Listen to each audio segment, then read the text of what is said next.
I was probably 27-28 at that age. I don't ಯಾವತ್ತೂ ನಮ್ಮ ಜೀವನದಲ್ಲಿ ನಾನು ಹಾಸ್ಪಿಟಲ್ ಮೆಟ್ಲು ಹತ್ತಿಲ್ಲ. ಹಾಸ್ಪಿಟಲ್ಗೆ ಹೋಗಿ ನಮ್ಮ ಇಡೀ ಮನೇಲಿ ಯಾರಿಗೂ ಒಂದು ಆಕ್ಸಿಡೆಂಟ್ ಆಗಲಿ ಆಪ್ರೇಷನ್ ಆಗಲಿ ಆಗಿದ್ದಲ್ಲಿ ನೋಡಿರೋಂಗೆ ಯಾರಿಗೆ ಅವ್ರ ಮನೆಯಲ್ಲಿ ಯಾರಿಗಾದ್ರೂ ಒಬ್ರಿಗೆ ಈ ಥರ ಹಾಸ್ಪಿಟಲೈಸೇಷನ್ ಆಗಿರುತ್ತಲ್ಲ ಅವ್ರಿಗೆ ಅರ್ಥ ಆಗೋದು. ಇದರೆಲ್ಲ ಯಾರಿಗೂ ಒಂದು ಕಿಂಚಿತ್ತೂ ಅರ್ಥ ಆಗೋದಿಲ್ಲ.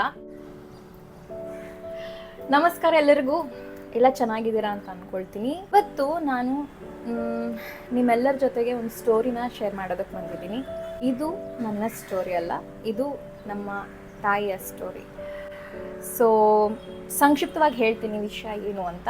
ಫೆಬ್ರವರಿ 2022 ನಮ್ಮ ತಾಯಿಗೆ ಒವೇರಿಯನ್ ಕ್ಯಾನ್ಸರ್ ಇದೆ ಅಂತ ಡಯಾಗ್ನೋಸ್ ಆಯಿತು. ಸೊ ಆಗಿಂದ ಇವತ್ತಿನವರೆಗೂ 2.5 ವರ್ಷದ ಒಂದು ಜರ್ನಿ ಇದೆಯಲ್ಲ, that journey has not at all been easy. ಮತ್ತೆ ಹಾಸ್ಪಿಟಲ್ಗೆ ಹೋಗೋದು, ಮತ್ತೆ ಅಡ್ಮಿಟ್ ಆಗೋದು, ಮತ್ತೆ ಚುಚ್ಚಿಸ್ಕೊಳ್ಳೋದು, ಮತ್ತೆ ಟ್ರೀಟ್ಮೆಂಟ್ ತೊಗೊಳ್ಳೋದು, ಇದರೆಲ್ಲದರ ಮಧ್ಯದಲ್ಲಿ ಫ್ರೆಂಡ್ಸ್, ಫ್ಯಾಮಿಲಿ, ಅಕ್ವೈಂಟೆನ್ಸಸ್, ಜನರ ಮನುಷ್ಯತ್ವ, ಹಾಸ್ಪಿಟಲ್ಸ್, ಇದೆಲ್ಲ ನೋಡಿದಾಗ ಅನ್ಸೋದು ಹೌ ಇದೆಲ್ಲ ಯಾಕಾಯಿತು, ಹೇಗಾಯಿತು ಅಂತ. ಸೊ ಎನಿವೆ, ಅದನ್ನೆಲ್ಲ ಸೈಡ್ಗಿಟ್ಟು ಇವತ್ತಿನ ಈ ವಿಡಿಯೋ ಮಾಡ್ತಿರೋ ಉದ್ದೇಶ ಏನು ಅಂತ ನೀವು ಕೇಳಬಹುದು. ಹೇಳೋದಕ್ಕೆ ನನ್ನ ಪ್ರಕಾರ ಇದು 3 ಕಾರಣನ ನಾನು ನಿಮ್ಗೆ ಹೇಳ್ತೀನಿ. ಫಸ್ಟ್ ಒನ್ ಏನಂತಂದರೆ, ಹೆಲ್ತ್ನ ನಾವು ಎಷ್ಟು ಇಂಪಾರ್ಟೆಂಟ್ ಮೇಂಟೈನ್ ಮಾಡ್ಕೊಳ್ಳೋದು ಅಂತ. ರೆಗ್ಯುಲರ್ ಚೆಕಪ್ಸ್ ಮಾಡಿಸ್ತೀರಾ, 500 ರೂಪಾಯಿ 1000 ರೂಪಾಯಿ ಇರುತ್ತೆ ಒಂದು ಸ್ಮಾಲ್ ಚೆಕಪ್ಸ್ ಏನೇ ಇರ್ಬೋದು. ಇಯರ್ಲಿ ಬ್ಲಡ್ ಚೆಕಪ್ ಇರಲಿ ಅಥವಾ ಯಾವುದೋ ಸ್ಕ್ಯಾನ್ಸ್ ಇರಲಿ, ಏನೋ ನೋವಿದ್ರೆ ಅದನ್ನು ನಾವು ಇಗ್ನೋರ್ ಮಾಡ್ತೀವಲ್ಲ. ಇಗ್ನೋರ್ ಮಾಡಿದಾಗ ಅದರಿಂದ ಏನಾಗುತ್ತೆ, ಪ್ರಾಬ್ಲಮ್ಸು ಏನು ರಿಸಲ್ಟ್ಸ್ ಬರುತ್ತೆ ಅದರಿಂದ. That is one thing I realised. Second thing ಏನಂತಂದರೆ, ಚೆಕಪ್ಸ್ ಮಾತ್ರ ಅಲ್ದಿರ ನಮ್ಮ ಹೆಲ್ತ್ ಎಷ್ಟು ಇಂಪಾರ್ಟೆಂಟ್, ನಾವು ಏನೇನು ತಿಂತೀವಿ ಅನ್ನೋದು ಎಷ್ಟು ಇಂಪಾರ್ಟೆಂಟ್. ಅದ್ರ ಜೊತೆಗೆ ಮನೆಯಲ್ಲಿ ಒಬ್ಬರು ಯಾರಾದರೂ ಹುಷಾರು ತಪ್ಪಿದ್ರು ಅಂದರೆ ಆ ಮನೆ ಅಲ್ಲಿರುವಂತಹ ಜನ, ಅವರ ಜೀವನ ಎಷ್ಟು ಚೇಂಜ್ ಆಗುತ್ತೆ ಫಾರ್ ಎವರ್ ಅನ್ನೋವಂಥದ್ದು. ಥರ್ಡ್ ವಿಷಯ ಏನಂತಂದರೆ, ನಮಗೆ ಗೊತ್ತಿರೋರು ಯಾರಾದರೂ ಹುಷಾರಿಲ್ಲ ಅಂತಂದರೆ ಅವ್ರನ್ನ ನಾವು ಯಾವ ರೀತಿ ನೋಡ್ತೀವಿ, ಸೊಸೈಟಿ ಅವ್ರನ್ನ ಯಾವ ರೀತಿ ನೋಡುತ್ತೆ, ಯಾವ ರೀತಿ ಟ್ರೀಟ್ ಮಾಡ್ತಾರೆ ಎಲ್ಲರೂ, ಮನುಷ್ಯತ್ವ ಅನ್ನೋಂಥದ್ದು ಎಷ್ಟೋ ಜನರು ಕಳ್ಕೊಂಡೇ ಬಿಟ್ಟಿದ್ದಾರೆ ಅನ್ನೋವಂಥ ವಿಷಯ. So all these things together ಎಲ್ಲ ಸ್ಟೋರಿ ಮೂಲಕ ನಿಮಗೆ ಗೊತ್ತಾಗ್ತಾ ಬರುತ್ತೆ. ಹಾಗಾದರೆ ಮೊದಲಿಗೆ ಏನು ಈ ಕ್ಯಾನ್ಸರ್ ಅನ್ನೋಂಥದ್ದು ಇದೆ, ಒವೇರಿಯನ್ ಕ್ಯಾನ್ಸರ್ ಅನ್ನೋದು ಹೇಗೆ ಗೊತ್ತಾಯಿತು ಅನ್ನೋಂಥ ಸ್ಟೋರಿಗೆ ಬರ್ತೀನಿ. ಹೊಟ್ಟೆ ನೋವು ಶುರುವಾಯಿತು. ಸೊ ಈ ಹೊಟ್ಟೆ ನೋವು ಹೇಗೆ ಶುರುವಾಯಿತು ಅದಕ್ಕೂ ಒಂದು ಸ್ಟೋರಿ ಇದೆ. ಫಸ್ಟ್ ಏನಾಯಿತು, ಫೆಬ್ರವರಿ ಫಸ್ಟ್ ವೀಕಲ್ಲಿ ನಮ್ಮ ಅಣ್ಣನ ಮದುವೆ ಆಯಿತು. ಅದಾದ ನಂತರ ಎಲ್ಲ ಕಸಿನ್ಸ್ ಎಲ್ಲ ಮನೇಲಿ ಸೇರಿದ್ರು. ಸೊ ಅಡುಗೆ ಎಲ್ಲ ಮಾಡ್ತೀವಲ್ಲ, ಅದೇ ಥರ ಒಂದು ದಿವಸ 1 ಅಥವಾ 2 ದಿವಸ ಆದ ನಂತರ ಒಂದು ಈ ಬಜ್ಜಿ, ಬೋಂಡ, ಕಡಲೆಬೇಳೆ ವಡೆ ಇದೆಲ್ಲನೂ ನಾವು ಮನೇಲಿ ಮಾಡಿದ್ವಿ. ಸೊ ಯೂಶ್ವಲಿ ಆಚೆಯಿಂದ ತಂದರೆ 1-2 ಪೀಸ್ ತಿಂತೀವಲ್ವ, ಬಟ್ ಮನೇಲೇ ಮಾಡಿದಾಗ ಎಷ್ಟು ಜಾಸ್ತಿ ತಿಂತಾರೆ. ಸೊ ಒಂದು 10 ಪೀಸ್ ಈ ಥರನೂ ತಿಂದಿದ್ದಾರೆ. ಸೊ ಅದು ತಿಂದಾದ ನಂತರ ನಮ್ಮ ಅಮ್ಮಂಗೆ ಏನಾಯಿತು, she started getting stomach pain. So ನಾವೆಲ್ಲರೂ ತಿಂದಿದ್ವಿ, ಒಂದು 5-6 ಜನನ 10 ಜನನ ಎಲ್ಲ ತಿಂದಿದ್ವಿ, ಯಾರಿಗೂ ಏನೂ ಪ್ರಾಬ್ಲಮ್ ಆಗಲಿಲ್ಲ. ಓನ್ಲಿ ನಮ್ಮಮ್ಮಂಗೆ ಮಾತ್ರ ಹೊಟ್ಟೆ ನೋವು, ಒಂಥರ ಅನೀಸಿನೆಸ್ಸು, ವಿಪರೀತ ಹೊಟ್ಟೆ ನೋವು. ಸರಿ 1-2 ದಿವಸ ಓಕೆ ಅಂತ ಹಾಗೆ ಕಾಲ ಕಳೆದ್ರೂ ಹೋಗಲಿಲ್ಲ ಹೊಟ್ಟೆ ನೋವು. ಅದಾದ ನಂತರ ಮೇ ಬಿ ಗ್ಯಾಸ್ ಇರ್ಬೋದು ಅಂದ್ಕೊಂಡ್ವಿ. ಸೊ ಗ್ಯಾಸಿಗೆ ಟ್ಯಾಬ್ಲೆಟ್ಸ್ ತೊಗೊಂಡು ಬಂದು ಕೊಟ್ವಿ, ಸರಿ ಹೋಗಲಿಲ್ಲ. ಸರಿ ಗ್ಯಾಸು ಅಲ್ಲ, ಓಕೆ ಹಾಗಾದರೆ ಪ್ರಾಬಬ್ಲಿ ಏನಾದರೂ ಇಂಡೈಜೆಷನ್ ಇರ್ಬೋದು ಅಂದ್ಕೊಂಡ್ವಿ, ಅದಕ್ಕೂ ಟ್ಯಾಬ್ಲೆಟ್ ಕೊಟ್ವಿ, ಅದು ಸಾಲ್ವ್ ಆಗಲಿಲ್ಲ. ಇಂಡೈಜೆಷನು ಅಲ್ಲ, ಹಾಗಾದರೆ ಕಾನ್ಸ್ಟಿಪೇಷನ್ ಇರ್ಬೋದು, something. We try to see everything stomach related ಇದೆ ಅದು ಅಂತ ಅಂದ್ಕೊಂಡು ಏನೇನೋ ಮನೆ ಮದ್ದು ಟ್ಯಾಬ್ಲೆಟ್ಸು ಎಲ್ಲ ತೊಗೊಂಡ್ರು, ಬಟ್ ಅದು ಕಮ್ಮಿ ಆಗಲಿಲ್ಲ, ಅವ್ರಿಗೆ ಸಾಲ್ವೇ ಆಗಲಿಲ್ಲ. ಸೊ ನೆಕ್ಸ್ಟ್ ಏನು ಮಾಡಿದ್ರು,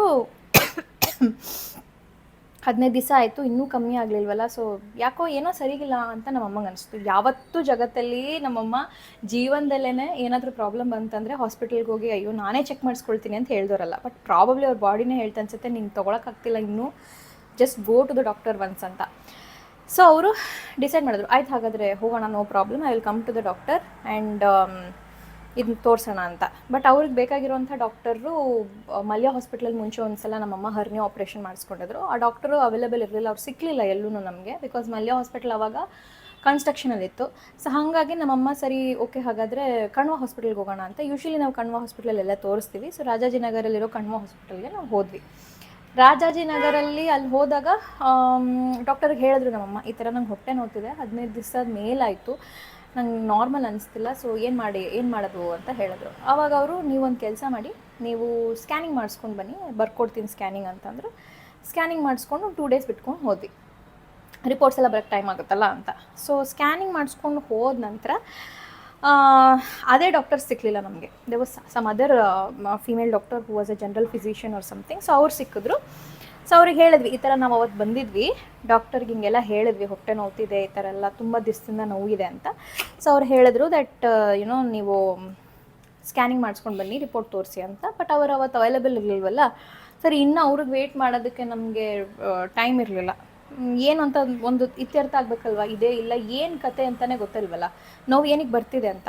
ಸರಿ, ಆ ಡಾಕ್ಟ್ರಿಗೆ ತೋರಿಸಿದ್ವಿ. ಅವ್ರು ಹೇಳಿದ್ರು, ಸರಿ ನಿಮಗೆ ಒಂದು ಟ್ಯಾಬ್ಲೆಟ್ ಬರ್ಕೊಡ್ತೀನಿ, ಸ್ಕ್ಯಾನಿಂಗ್ ರಿಪೋರ್ಟ್ ನೋಡಿಬಿಟ್ಟು ಓಕೆ ಏನು ಪ್ರಾಬ್ಲಮ್ ಇಲ್ಲ, ಟ್ಯಾಬ್ಲೆಟ್ ಬರ್ಕೊಡ್ತೀನಿ, ಇದಾದಮೇಲೂ ನಿಮಗೇನಾದರೂ ಪೇನ್ ಇದ್ದರೆ ನೀವು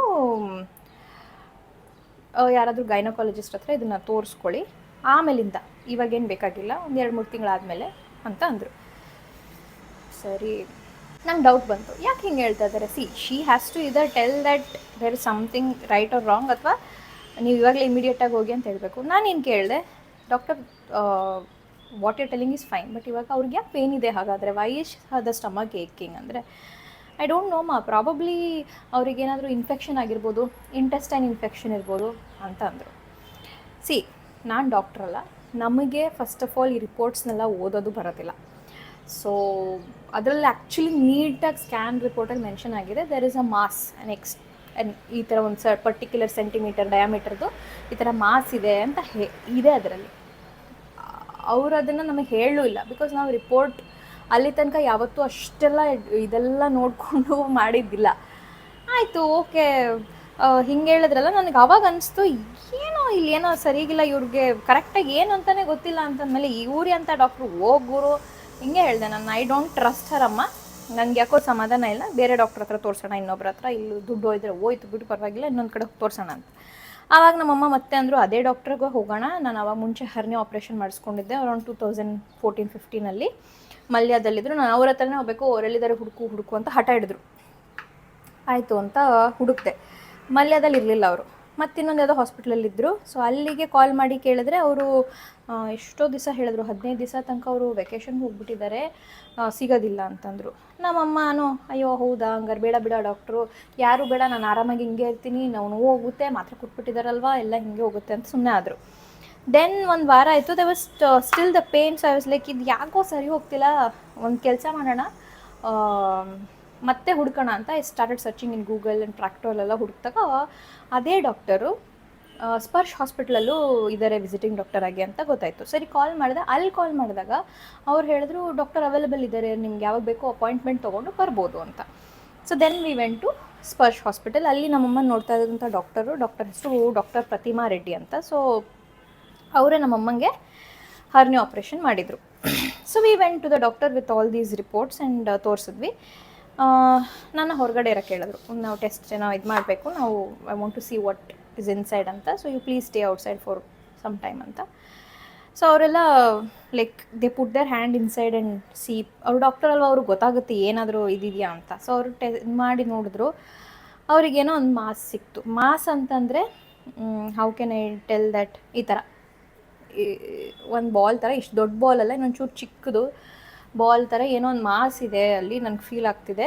and it is there in the scan reports also. But ನಾವು ಕನ್ಫರ್ಮ್ ಆಗೋದು ಏನು ಅಂತ ಹೇಳೋದಕ್ಕಾಗಲ್ಲ. It can be like a hernia or it can be any kind of growth. ಒಂದು ಕೆಲಸ ಮಾಡಿ, ನೀವು ಫುಲ್ ಪೆಟ್ ಸ್ಕ್ಯಾನ್ ಹೇಳಿದ್ರು, ಪೆಟ್ ಸ್ಕ್ಯಾನ್ ಮಾಡಿಸ್ಕೊಂಡು ನೀವು ಒಂದಷ್ಟು ಬ್ಲಡ್ ರಿಪೋರ್ಟ್ಸ್ ಇದೆ ಅದು ಮಾಡಿಸ್ಕೊಂಡು ಬನ್ನಿ. There is one marker called CA-125 blood test ಇದೆ, ಅದು ಮತ್ತು ಯೂರಿನ್ ಟೆಸ್ಟು, ಯೂರಿನ್ ಕಲ್ಚರ್, ಏನೇನೋ ಎಲ್ಲ ಟೆಸ್ಟು ಮಾಡಿಸ್ಕೊಂಡು ಬನ್ನಿ, ಏನಾಗಿದೆ ನೋಡೋಣ ಅಂತ ಹೇಳಿದ್ರು. ಸರಿ ಡಾಕ್ಟರ್ ಹೇಳಿದ್ಮೇಲೆ ವಿ ಹ್ಯಾವ್ ಟು ಫಾಲೋ ಅಲ್ವಾ, ಆಯ್ತಪ್ಪ ಓಕೆ ಅಂತ ನಾವು ಇನ್ನೊಂದು ಹಾಸ್ಪಿಟಲ್ಗೆ ಹೋಗಿ ಟೆಸ್ಟ್ಸ್ ಎಲ್ಲ ಮಾಡಿಸ್ಕೊಂಡು ಬಂದು ಅದೆಲ್ಲ ಮಾಡ್ಸೋಕ್ಕೆ ಎಷ್ಟೊಂದು ಇದಾಗುತ್ತೆ, ದಿನ ಆಗುತ್ತೆ ಆ್ಯಂಡ್ ಟೈಮ್ ವೇಸ್ಟು. ಅದ್ರ ಬದಲು ಇಲ್ಲೇ ಎಷ್ಟಾದರೂ ಆಗಲಿ ಪರವಾಗಿಲ್ಲ, ಒಂದು 2-3 ಸಾವಿರ ಆಚೆ ಈಚೆ ಆಗ್ಬೋದು, ಇಲ್ಲೇ ಮಾಡಿಸ್ಕೊಳ್ಳೋಣ ಅಂತ we went head with the same hospital. ಅಲ್ಲೇ ಅವರಿಗೆ ಪೆಟ್ ಸ್ಕ್ಯಾನು ಅದೆಲ್ಲ ಅವತ್ತೇ ಮಾಡಿಸ್ಕೊಂಡ್ಬಿಟ್ವಿ. ಸೊ ಈ ರಿಪೋರ್ಟ್ಸ್ ಎಲ್ಲ ಬರೋಕ್ಕೆ 3-4 ಡೇಸ್ ಆಗುತ್ತೆ. ಸೊ 3-4 ಡೇಸ್ ಬಿಟ್ಕೊಂಡು ನೀವು ಬನ್ನಿ ಅಂತಂದರು. 3-4 ಡೇಸ್ ಬಿಟ್ಕೊಂಡು ನಾವು ರಿಪೋರ್ಟ್ಸ್ ಕಲೆಕ್ಟ್ ಮಾಡ್ಕೊಂಡ್ವಿ. ರಿಪೋರ್ಟ್ಸ್ ಕಲೆಕ್ಟ್ ಮಾಡಿಕೊಂಡು ಡಾಕ್ಟ್ರ್ ಹತ್ರ ಹೋದ್ವಿ. So she saw all the reports and ಫಸ್ಟೇ ಅವ್ರಿಗೆ ರಿಪೋರ್ಟ್ಸ್ ಕೊಡ್ತೀವಿ ನಾವು. ಸೊ ನಾವು ಏನು, I am not a doctor, so ನಮಗೂ ಏನೂ ಅದು ರಿಪೋರ್ಟ್ಸ್ ಅರ್ಥನೇ ಆಗಲಿಲ್ಲ, ಅದು ಏನಿದೆ. ಈ ಅವತ್ತಿನ ತನಕ ನನಗೆ ಈ CA 125 ಅಂದರೆ ಏನು, ವಾಟ್ ಈಸ್ ದ್ಯಾಟ್ ಅಂತಲೂ ಗೊತ್ತಿಲ್ಲ. ಸ್ಕ್ಯಾನಿಂಗ್ ರಿಪೋರ್ಟ್ ಹೆಂಗಿರುತ್ತೆ, ಅದರಲ್ಲಿ ಏನೇನು, what all are they mentioning, ಅದರ ಅರ್ಥ ಏನು ಅನ್ನೋದು ಗೊತ್ತಿರಲಿಲ್ಲ. ಸ್ಕ್ಯಾನ್ ಮಾಡಿದ್ರು. ಸ್ಕ್ಯಾನ್ ಮಾಡಾದ ನಂತರ ಐ ವಾಸ್ ಲೈಕ್, ಒಳಗಡೆ ಕರೆದ್ರು ಇಬ್ಬರೂ. ಕರೆದ್ಬಿಟ್ಟು ಈ ಥರ ಇದೆ, ಒಂದು ಮಾಸ್ ಇದೆ, ಒಂದಿಷ್ಟು ದಪ್ಪದ್ದೊಂದು ಗಡ್ಡೆ ಥರ ಬೆಳ್ಕೊಂಡಿದೆ ನಿಮಗೆ ಹೊಟ್ಟೆಯಲ್ಲಿ. ಸೊ ಈ ಮಾಸ್ನ ನಾವು ಆಪ್ರೇಟ್ ಮಾಡಿ ತೆಗಿಬೇಕಾಗತ್ತೆ ಪದ್ಮ ಅವರೇ ಅಂತ ಅಂದರು. ಓಕೆ ಸರಿ, ಲೈಕ್ ಇವಾಗ ಅವ್ರು ಆಪ್ರೇಷನ್ ಮಾಡಬೇಕು ಅಂತ ಹೇಳಿದಾಗ ಅಗ್ರಿ ಮಾಡಲೇಬೇಕಲ್ವ. ನಮ್ಮಮ್ಮ ಏನು ಅಂದ್ಕೊಂಡ್ರು, ಮುಂಚೆನೂ ಹರ್ನಿಯಾ ಆಗಿತ್ತಲ್ಲ, so probably something like that ಇರುತ್ತೆ ಅಂತ. ಸೊ ಇದನ್ನು ತೆಗೆದು ಇದ್ರ ಜೊತೆಗೆ ನಿಮ್ಮ ಗರ್ಭಕೋಶ, so your ovary, your uterus, we will remove all of that along with omentum ಅಂತ ಒಂದಿರುತ್ತೆ, ಇದೆಲ್ಲನೂ ನಾವು ಆಪ್ರೇಟ್ ಮಾಡಿ ತೆಗಿತೀವಿ. ಈ ಆಪ್ರೇಷನ್ನು ನಾನು ಮಾಡೋದಿಲ್ಲ, ಸ್ಪೆಷಲಿಸ್ಟ್ ಡಾಕ್ಟರ್ ಇದ್ದಾರೆ, ಸೊ ಅವರು ಡಾಕ್ಟರ್ ಬಾಫ್ನಾ ಅಂತ, ಸೊ ಅವರು ಬಂದು ಈ ಆಪ್ರೇಷನ್ನ ಮಾಡ್ತಾರೆ. ನಾವು ಅಸಿಸ್ಟ್ ಮಾಡ್ತೀವಿ ಅವರಿಗೆ. He is the best for this. So best ಡಾಕ್ಟರ್ನ ನಾವು ನಿಮಗೆ ಕರೆಸ್ಕೊಡ್ತಾ ಇದ್ದೀವಿ, ಸೊ ಅವರೇ ಈ ಆಪ್ರೇಷನ್ ಎಲ್ಲ ಹ್ಯಾಂಡಲ್ ಮಾಡ್ತಾರೆ ಅಂತಂದರು. ಸರಿ, ನಮ್ಮ ತಾಯಿಗೆ ಹೇಳಿ ಆಮೇಲೆ ಒಂದು 2 ಮಿನಿಟ್ಸ್ ಆಚೆ ಇರಿ, ನಾನು ನಿಮ್ಮ ಮಗಳ ಹತ್ರ ಮಾತಾಡಬೇಕು ಅಂತ ಅಂದರು. ನಮ್ಮಮ್ಮ ಆಚೆ ಹೋದರು. ನಾನು ಹೀಗೆ ಐ ವಾಸ್ ಕ್ಲೂಲೆಸ್, ಏನು ಹೇಳ್ತಾರೆ, ಏನು ಹೇಳ್ತಾ ಇದ್ದಾರೆ ಗೊತ್ತಿಲ್ಲ, ಕ್ಲೂಲೆಸ್ ಆಗಿದ್ದೆ. ಸರಿ, okay doctor, like what is the deal ಅನ್ನೋ ಥರ. ನನಗೆ ಒಂದು ಏನಂದರೆ, ಲೈಫಲ್ಲಿ there is a certain intuition. ನನಗೆ ಯಾವಾಗಲೂ ಕೆಲವೊಂದು ಜನರನ್ನ ನೋಡಿದಾಗ, ಕೆಲವೊಂದು ವಿಷಯಗಳನ್ನು ಬಗ್ಗೆ ನನಗೊಂದು ಇಂಟ್ಯೂಷನ್ ಇರುತ್ತೆ. ನಮ್ಮಮ್ಮ ಹಾಸ್ಪಿಟಲ್ ಅಡ್ಮಿಟ್ ಆಗ್ತಾ ಇರೋದು ನಂಗೆ ಅನಿಸಿರುತ್ತೆ, ಇವ್ರು ಏನೋ ಸರಿ ಇಲ್ಲ, ನಾಳೆ ಎಷ್ಟೊತ್ತಿಗೆ ಇವ್ರು ಹಾಸ್ಪಿಟಲ್ಗೆ ಹೋಗ್ತಾರೆ ಅಂತ. ಸಿಮಿಲರ್ಲಿ ಯಾವುದಾದ್ರೂ ಪರ್ಸನ್ ಏನಾದರೂ ಒಂದು ಪಾಸಿಟಿವ್ ಅಥವಾ ನೆಗೆಟಿವ್ ಕ್ಯಾರೆಕ್ಟರಿಸ್ಟಿಕ್ ಇರಲಿ, ಅದು ಕೂಡ ನಂಗೆ ಹಂಗೆ ಅನಿಸಿರುತ್ತೆ, ಏನೋ ಇದಿದೆ, ಇವ್ರದ್ದು ಪ್ರಾಬ್ಲಮ್ ಇದೆ ಅಂತ. ಸೊ ವೆನ್ ಡಾಕ್ಟರ್ ನನಗೆ ಹೇಳೋಕ್ಕೆ ಮುಂಚೆ ನನ್ನ ಮನಸ್ಸಲ್ಲಿ ಒಂದೇ ಒಂದು ಅಂದ್ಕೊಂಡೆ, ಓಕೆ ಇಷ್ಟೆಲ್ಲ ಹೇಳ್ತಿದ್ದಾರಲ್ಲ doctor, what if she says that it is cancer ಅಂದ್ಕೊಂಡು ಒಂದು 10-20 ಸೆಕೆಂಡ್ಸ್ ಆಯಿತು. ಡಾಕ್ಟರ್ ಹೇಳಿದ್ರು, ಶ್ವೇತಾ ನೋಡಿಮಾ, we are looking at the C word ಅಂತಂದರು. ರಿಪೋರ್ಟ್ಸ್ ನೋಡ್ತಾ ಇದ್ರು, looking at the C word ಅಂದರು. ನಾನು ಅರ್ಥ ಆಯ್ತು ನನಗೆ, but I didn't want to tell. I played very dumb, ತುಂಬ ಡಂಬಾಗಿ. C ವರ್ಡಾ doctor, what is C word ಅಂದೆ. C ವರ್ಡ್ ಅಂದರೆ ಅದೇ ಒಂದು ಕ್ಯಾನ್ಸರ್ ಅನ್ನಿಸ್ತಿದೆ ಅಂತಂದರು. ಇಟ್ ವಾಸ್ ಲೈಕ್, ರಿಯಾಕ್ಷನ್ ಸ್ವಲ್ಪ ಚೇಂಜ್ ಆಯಿತು, ಬಟ್ ರಿಯಾಕ್ಷನ್ ಜೊತೆಗೆ ನನ್ನೊಂದು ಒಳಗಿಂದನೇ ಒಂದು ಕನ್ಫರ್ಮೇಷನ್ ಸಿಗುತ್ತಲ್ಲ, ನಾನು ಇದೇ ಅಂದ್ಕೊಂಡಿದ್ದೆ, ಅದೇನೇ ಆಯಿತಾ. ಓಕೆ, ನನಗೆ ಶಾಕಾಗಿ ಬರಲಿಲ್ಲ, ಅದು ಎಕ್ಸ್ಪೆಕ್ಟೆಡ್ ಆಗಿತ್ತು ಆಲ್ರೆಡಿ. ನಾನು ಎಕ್ಸ್ಪೆಕ್ಟ್ ಮಾಡಿದ್ದೆ ಇದೆ ಅಂತ, ಹಂಗೆ ಆಯಿತು ಅಂತ ಅನಿಸ್ತು ನನಗೆ. ಸೊ ನಾನೇನು ಅಳ್ಳಿಲ್ಲ, ಕಿರಿಚಲಿಲ್ಲ, no reaction, absolutely. The only thing was, ಇದು ಹೇಳಿದ್ರು ಹೀಗಿದೆ ಕ್ಯಾನ್ಸರ್ ಅನಿಸುತ್ತೆ ಅಂತಂದರು, ಬಂದಿದೆ ಅಂದರು. ಇವಾಗ ನಾವು ಅದನ್ನು ಆಪ್ರೇಷನ್ ಮಾಡಿ ಈ ಮಾಸ್ನ ತೆಗಿತೀವಿ. ಆ್ಯಂಡ್ ಆ ಮಾಸ್ ತೆಗೆದ ಮೇಲೆ we will actually send it for biopsy. ಆ ರಿಪೋರ್ಟ್ಸ್ ಬಂದಾಗಲೇ ಕನ್ಫರ್ಮ್ ಆಗೋದು if it is cancer or not. So 100% ಹೇಳಿಲ್ಲ ಅವರು, ಒಂದು 80% ಕ್ಯಾನ್ಸರ್ ಇದೆ ಇದು, in 20% is something like when you do that biopsy we will confirm ಅಂತ ಅಂದರು. ಸರಿ, ಓಕೆ.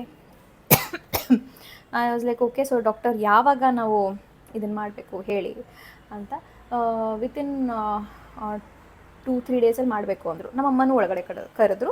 ಈಗ ನಾನು ನಮ್ಮಮ್ಮ ಇಬ್ಬರು ಜೊತೆ ಕೂತಿದ್ದೀವಿ. So doctor was telling that ಈ ಥರ ಏನಂತಾರೆ, ಇದು ಮಾಡಬೇಕು ನಾವು, ಆಪ್ರೇಷನ್ನು ಮಾಡಿಸ್ಕೊಂಬಿಡಿ ಪದ್ಮ ಅವರೇ ಆದಷ್ಟು ಬೇಗ ಅಂತ. ಸೊ ನಾನು ಕೇಳಿದೆ ಡಾಕ್ಟರ್, ಒಂದು 2-3 weeks, because we didn't even take a second opinion. We didn't talk to anyone. ಒಂದು ಡಾಕ್ಟರ್ ಹತ್ರ ಮಾತಾಡಿದ್ವಿ, ಅವ್ರು ತೆಗಿಸ್ಬೇಕು ಅಂದರು, ಹೆಂಗೆ ನಂಬೋದು ಅಂತಲೂ ಅನಿಸುತ್ತಲ್ವ. ಆ್ಯಂಡ್ ಯಾರೂ ಇಲ್ಲ ಅಲ್ಲಿ ನನಗೆ ಸಪೋರ್ಟಿವ್ ಆಗಿ ಹೇಳೋದಕ್ಕೆ. ನನ್ನ ಜೀವನದಲ್ಲೇ ನಾನು ಯಾವತ್ತೂ ಹಾಸ್ಪಿಟಲ್ ಮುಖ ನೋಡಿಲ್ಲ, ಹಾಸ್ಪಿಟಲ್ಗೆ ಹೋಗಿಲ್ಲ ಯಾವುದೇ ವಿಷಯಕ್ಕೂ. I don't know what to do. How suddenly operation ಅಂದರೆ, ಸರಿ ಡಾಕ್ಟರ್ ಅಟ್ಲೀಸ್ಟ್ ಒಂದು 2 ಮಂತ್ಸ್ ವೆಯ್ಟ್ ಮಾಡ್ಬೋದಾ, 2 ವೀಕ್ಸ್ ವೆಯ್ಟ್ ಇಲ್ಲಮ್ಮ ಶ್ವೇತಾ, ಖಂಡಿತವಾಗಲೂ ನೀವು ವೆಯ್ಟ್ ಮಾಡೋಕ್ಕಾಗೋದೇ ಇಲ್ಲ, ಆದಷ್ಟು ಬೇಗ ಆಪ್ರೇಷನ್ ಮಾಡಿಸ್ಕೋಬೇಡಿ. ಇಟ್ ವಾಸ್ ಪ್ರಾಬಬ್ಲಿ ಒಂದು ಥರ್ಸ್ಡೇನೋ ಆ ಥರ ಏನೋ ಇತ್ತು ನಾವು ಹೋಗಿದ್ದಿದ್ದು. ಮಂಡೇ ಅಷ್ಟೊತ್ತಿಗೆ ನಾನು ಫಿಕ್ಸ್ ಮಾಡಿಬಿಡ್ತೀನಿ ಆಪ್ರೇಷನ್ನ, ನೀವು ಆಪ್ರೇಷನ್ ಮಾಡಿಸೇ ಬಿಡಿ ಅಂತಂದರು. I was like okay. ನಮ್ಮಮ್ಮಂಗೆ ಏನು ಇನ್ನೂ ಹೇಳೇ ಇಲ್ಲ, ನಾನು ಈ ಥರ ಕ್ಯಾನ್ಸರ್ ಅಂತ ಹೇಳಿದ್ದಾರೆ ಅಂತ ನಾನು ಹೇಳೇ ಇಲ್ಲ. ನಾವು ಡೇಟ್ ಫಿಕ್ಸ್ ಮಾಡಿ ನಾವು ಡಾಕ್ಟರ್ ಹತ್ರ ಮಾತಾಡಿ ನಿಮಗೆ ಕಾಲ್ ಮಾಡ್ತೀನಿ, ಒಂದು ಸ್ವಲ್ಪ ಹೊತ್ತು ಈಚೆ ಇರಿ ಅಂತ ಅಂದರು. ಸೊ ನಾವಿಬ್ಬರು ಆಚೆ ಹೋದ್ವಿ. ಅವ್ರದ್ದು ಕ್ಯಾಬಿನ್ ಇದೆಯಲ್ಲ, ಅದರ ಆಚೆ ಒಂದು ಸ್ಮಾಲ್ ಕೆಫೆ ಥರ ಇದೆ, ಅಲ್ಲಿನ ಫುಡ್ಡು ಕಾಫಿ ಎಲ್ಲ ಸಿಗುತ್ತೆ. ಸೊ ಕಾಫಿ ತೊಗೊಂಡು ಬಂದು ನಮ್ಮ ಅಮ್ಮಂಗೂ ಇಟ್ಟೆ, ನಾನು ಕೂತೆ. Still remember the exact scene, ಹೀಗೆ ನೆನಪಿದೆ ನನಗೆ. ನಾನು ಈ ಕಡೆ ಕೂತಿದ್ದೀನಿ, ನಮ್ಮಮ್ಮ ಆ ಕಡೆ ಕೂತಿದ್ದಾರೆ, ಕಾಫಿ ಕಪ್ಸ್ ಇದೆ. ಆ್ಯಂಡ್ ಶಿ ವಾಸ್ ಲೈಕ್ ಇವಾಗ ಆಪ್ರೇಷನ್ ಮಾಡಬೇಕಂತಿದ್ದಾರೆ ಅಂದ್ಕೊಂಡು ಅವ್ರು ಏನು ಟೆನ್ಷನ್ನೇ ತೊಗೊಂಡಿಲ್ಲ, ಆರಾಮಾಗಿ ಓಕೆ ಅಂತ ಸುಮ್ಮನೆ ಕೂತಿದ್ದಾರೆ. ನನಗೆ ಗೊತ್ತಲ್ವ ಇಲ್ಲಿ ಒಳಗಡೆ ಕ್ಯಾನ್ಸರ್ ಅಂತ ಹೇಳಿದ್ದಾರೆ, ಹೌ ಶುಡ್ ಐ ರಿಯಾಕ್ಟ್? ನಾನು ಹೇಳಿದೆ, ಏನು ಹೇಳಿದ್ರು ಒಳಗಡೆ ಹೇಳು ಅಂದರು. ನಾನಂದೆ, ನೋಡಮ್ಮ ಅವ್ರು ಏನು ಹೇಳಿದ್ದಾರೆ ಅದು ಹೆಂಗಿದೆಯೋ ನಾನು ಹಂಗಂಗೆ ನಿನಗೆ ಹೇಳ್ತೀನಿ, ಬಟ್ ನೀನು ಭಯ ಪಟ್ಕೊಳ್ಬಾರ್ದು, ಅಥವಾ you shouldn't overreact about it. What they've told ನಾನು ಹಂಗೆ ಹೇಳ್ತೀನಿ, ಹೆಂಗಿದೆ ಅದನ್ನು ಹಂಗಂಗೆ ತಗೋ ಅಷ್ಟೇ ಅಂತಂದೆ. ಆ್ಯಂಡ್ ನಮ್ಮಮ್ಮಂದು relationship is very very very strong. So ನಾವಿಬ್ಬರು ಒಂಥರ ಬೆಸ್ಟ್ ಫ್ರೆಂಡ್ಸ್ ಥರ. ಸೊ ವಿ ಆಲ್ವೇಸ್, ನಾನು ಏನೇ ಲೈಫಲ್ಲಿ ನಡೆದ್ರು ನಾನೆಲ್ಲ ನಮ್ಮ ಅಮ್ಮಂಗೆ ಹೋಗ್ಬಿಟ್ಟು ಕಕ್ಬಿಡ್ತೀನಿ, ಎಲ್ಲ ಹೇಳ್ಬಿಡ್ತೀನಿ. So it may be something that happen in a recording, ಅಥವಾ ಏನೋ ಒಂದು ಯಾರೋ ಮಿಸ್ಬಿಹೇವ್ ಮಾಡಿರಬಹುದು, ಯಾವುದೋ ಹುಡುಗ ಪ್ರಪೋಸ್ ಮಾಡಿರಬಹುದು, ಏನೇ ಇದ್ದರೂ ನೋಡಮ್ಮ ಅವ್ರು ಹಿಂಗೆ ಮಾಡಿದ್ರು, ನೋಡು ನನ್ನ ಫ್ರೆಂಡ್ ಅಂದ್ಕೊಂಡಿದ್ದೆ ಈ ಥರ ಮಾಡ್ದೆ. ಸೊ ಇದೆಲ್ಲ ಹೋಗಿ ಹೇಳ್ತಿರ್ತೀನಿ ನಮ್ಮಮ್ಮಂಗೆ. ಸೊ ಹಾಗೇ ಈ ವಿಷಯನೂ ನನಗೇನು ಮುಚ್ಚಿಡ್ಬೇಕು ಅನಿಸ್ಲಿಲ್ಲ. ನಾನು ಹೇಳಿದೆ, ಡಾಕ್ಟರ್ ಹೇಳ್ತಿದ್ದಾರೆ ಇಟ್ ಮೇ ಬಿ ಕ್ಯಾನ್ಸರ್ ಅಂತ ಅಂದೆ. ಓ ಕ್ಯಾನ್ಸರಾ, ಓಕೆ, ಬಟ್ 100% ಶ್ಯೂರ್ ಅಂತ ಹೇಳಿಲ್ಲಮ್ಮ ಅವರು. ಶಿ ಟೋಲ್ಡ್ ದಟ್ ಈ ಥರ ಬಯೋಪ್ಸಿ ಮಾಡಬೇಕು, ನಾವು ಬಯೋಪ್ಸಿ ಮಾಡಿದ್ಮೇಲೆ ಗೊತ್ತಾಗುತ್ತೆ if it is confirm or no ಅಂತ. ಸೊ ನಮ್ಮಮ್ಮ ಅಲ್ಲಿಗೆ, she was also not heartbroken. She was like okay, ಇವಾಗ ವಿಷಯ ಬಂದಾಗ ಹೆಂಗೆ ರಿಯಾಕ್ಟ್ ಮಾಡ್ತಾರೆ. ಆ್ಯಂಡ್ ನಮ್ಮ ಮನೇಲಿ I have to tell you, actually ನಾವೆಲ್ಲ ತುಂಬ ಸ್ಟ್ರಾಂಗ್ ಆಗಿದ್ದೀವಿ, ತುಂಬ ಅಂದರೆ ತುಂಬ ಸ್ಟ್ರಾಂಗ್ ಆಗಿ. ರೀಸೆಂಟಾಗಿ ಒಂದ್ಸಲನೂ ಡಾಕ್ಟರ್ನ ವಿಸಿಟ್ ಮಾಡಿದಾಗ ನಾನು ನೋಡಿದೆ, I think the doctor broke news to one aunty. ಒಬ್ರಿಗೆ ಹೇಳಿದ್ರು ದಟ್ ಶಿ ಹ್ಯಾಸ್ ಪ್ರಾಬಬ್ಲಿ ಅವ್ರಿಗೆ ಸರ್ವೈಕಲ್ ಕ್ಯಾನ್ಸರ್ ಇತ್ತು ಅನ್ಸುತ್ತೆ. ಹೇಳಿದಾಗ ಪಾಪ ಅವ್ರು ಆಚೆ ಬಂದಾಗ ಹತ್ಕೊಂಡು ಬಿಕ್ಕಿ ಹತ್ಕೊಂಡು ಬಂದರು. ಆಪೋಸಿಟ್ ಟು ದಟ್ ನಮ್ಮ ರಿಯಾಕ್ಷನ್ ಹಂಗೆ ಇರಲಿಲ್ಲ. We just accepted it. ನನ್ನ ಕಣ್ಣಲ್ಲೂ ಒಂದು ತೊಟ್ಟು ನೀರು ಬರಲಿಲ್ಲ. ಅಯ್ಯೋ ನಮ್ಮ ಅಮ್ಮಂಗೆ ಕ್ಯಾನ್ಸರು ಏನೂ ಅನಿಸ್ಲಿಲ್ಲ. ಓಕೆ. ಆ್ಯಂಡ್ ಮನೆಗೆ ಬಂದ್ವಿ. ಇಲ್ಲಿ ಮನೆಗೆ ಬಂದಮೇಲೆ ವಯಸ್ಸಾದವ್ರದ್ದು ಗೊತ್ತಲ್ಲ, ಒಂದು ಸ್ವಲ್ಪ ಥಾಟ್ಸ್ ಇರುತ್ತೆ. ಸೊ ನಮ್ಮಮ್ಮಂಗೆ slowly she started overthinking. ಇವಾಗ ತಾನೇ ನನ್ನ ಮಗನ ಮದುವೆ ಆಗಿದೆ, ನನ್ನ ಮಗಳು ಮದುವೆ ಆಗಬೇಕು. ಇವಾಗ ನನ್ನ ಮಗಳಿಗೆ ಇನ್ನೂ ಹುಡುಗನ ಹುಡುಕಿಲ್ಲ, ಮದುವೆ ಮಾಡಿಲ್ಲ, ಯಾರು ಮದುವೆ ಆಗ್ತಾರೆ? ತಾಯಿಗೆ ಕ್ಯಾನ್ಸರ್ ಇದೆ ಅಂತಂದರೆ ಯಾರು ಮದುವೆ ಆಗ್ತಾರೆ? ನನಗೆ ಆಪ್ರೇಷನ್ ಅಂತೆಲ್ಲ ಹೇಳ್ತಾ ಇದ್ದಾರೆ. ನಮ್ಮಮ್ಮ ಬೇರೆ ಅವಾಗ she was 103 kgs. Okay, so 103 kgs ಅಂದರೆ ತುಂಬ ಜಾಸ್ತಿ.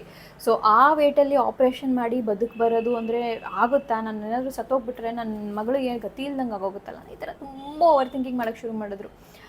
ಸರಿ, ನಾನು ಹೇಳಿದೆ ಇದೆಲ್ಲ ಫಸ್ಟ್ ಲೆಟ್ ಇಟ್ ಔಟ್. ಮೊದಲು ಆಪ್ರೇಷನ್ ನೋಡೋಣ, ಏನಾಗ್ತಿದೆ ನೋಡೋಣ, ಅದಾದ ನಂತರ ಇದಕ್ಕೆಲ್ಲ ಬರೋಣ. ಫಸ್ಟ್ ಇದನ್ನು ನೀನು ಇದು ಮಾಡ್ಕೊ ಅಂತ.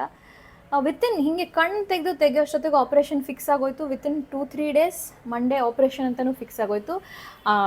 ನಾವು ಇನ್ಶೂರೆನ್ಸ್ ಆಗಿರಲಿ, ಅದಕ್ಕೆ ಏನೇನು ದುಡ್ಡು ಬೇಕು, ಅದಕ್ಕೆ ಏನೇನು ಪ್ರೊಸೀಜರ್ಸ್ ಇದೆ ಏನೂ ಗೊತ್ತಿಲ್ಲ.